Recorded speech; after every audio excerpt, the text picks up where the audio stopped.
Nagluluksaman, proud daw ang mga kaanak ng mga nasawing sundalo sa bakbakan sa Marawi dahil sa ipinakita nilang kagitingan. Iisa lang din ang kanilang hiling, ang matapos na ang giyera. Makibalita tayo kay Salima Refran.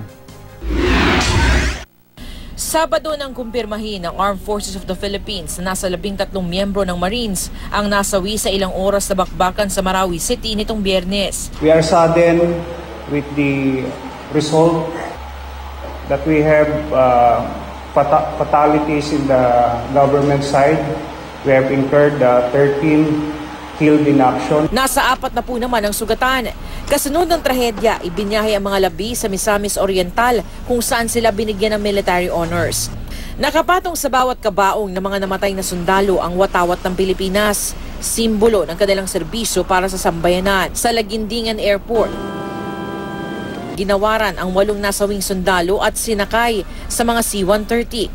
Sa 13 nasawing Marines, 10 sa kanila ang binyahe pa Maynila, habang ang 3 iba pa ay naiwan sa Mindanao dahil doon na sila ihihimlay. Pagdating ng mga labi sa Villamor Air Base, alas 8 kagabi, ginawaran ulit sila ng military honors na pinangunahan ni Pangulong Duterte na personal na nakiramay sa mga pamilyang naulila. Nagbigay rin ang Pangulo ng tulong pinansyal sa mga namatayan at nangakong tutulungan ang mga naulilang walang hanap buhay. Lubos naman ang pasasalamat ng mga kaanak ng mga sundalo. Bagamat nagluluksa, may halo ring galak na nadarama ang mga namatayan dahil alam nilang bayaning namatay ang kanilang mga kaanak. I'm very proud of him. The legacy na iniwan niya para sa mga kabataan, sa Pilipino. Pero iisa lang ang kanilang hiling, ang matapos na ang giyera na kumuha sa buhay ng mahal nila sa buhay. Eh dapat tigil na. Tigil na. Yung buhay ng kapatid ko, wala na. Yung giyera hindi pa rin natatapos. Sana matigil yung gulo. Kasi sana huli na to eh.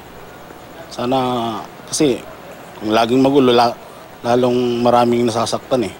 Unang-una pamilya eh. Kasunod ng arrival honors, agad na dinala sa Marine Headquarters ang mga labi ng mga sundalo, kung saan nakaburol din ng iba pang sundalo na nauna ng nasawi sa bakbakan. Dito, naghihintay ang ibang kaanak ng mga nasawi at matataas opisyal ng gobyerno, kasama na si Vice President Leni Robredo. Naging emosyonal naman ang pagmarcha sa mga nasawing sundalo papasok ng kampo. Sa gitna ng pagluluksa sa pagkasawi ng 58 sundalo, tuloy ang opensiba ng mga otoridad sa Marawi City. Kaninang umaga, panibagong airstrike na naman ang kinasa ng SF-260 aircraft ng Air Force. Sinundan ito ng sunog sa iba't ibang parte ng lungsod kung saan tumatama ang mga bomba.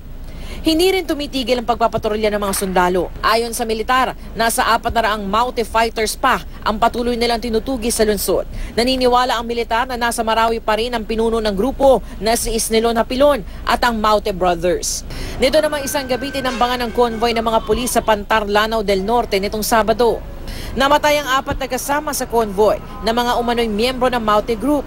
Mga potential witness daw sila laban sa inerestong si Farhana Maute na ina ng magkapatid na Maute at financier daw ng local terrorist group. Inaalam pa ng mga otoridad kung may kinalaman ng ambush sa mga personalidad na sakay ng convoy. Upang mapabilis daw ang pagpuksa sa mga terorista sa Mindanao, nagkasundo ang mga alkalde sa Lanao del Sur na hilingin sa militar na armasan ng mga tanod at piling sibilyan sa kanilang lugar. Dapat mahaba, hindi short firearm. Dapat talaga mahaba. But that should be coordinated with the military kasi we are civilian authorities and hindi naman ho tayo allowed. Exceptional case po ito, cases na kailangan ho kasi makibahagi ang ating mga civilians dahil otherwise it will escalate. Pinag-aaralan pa raw ito ng militar. Salima Refran, GMA News.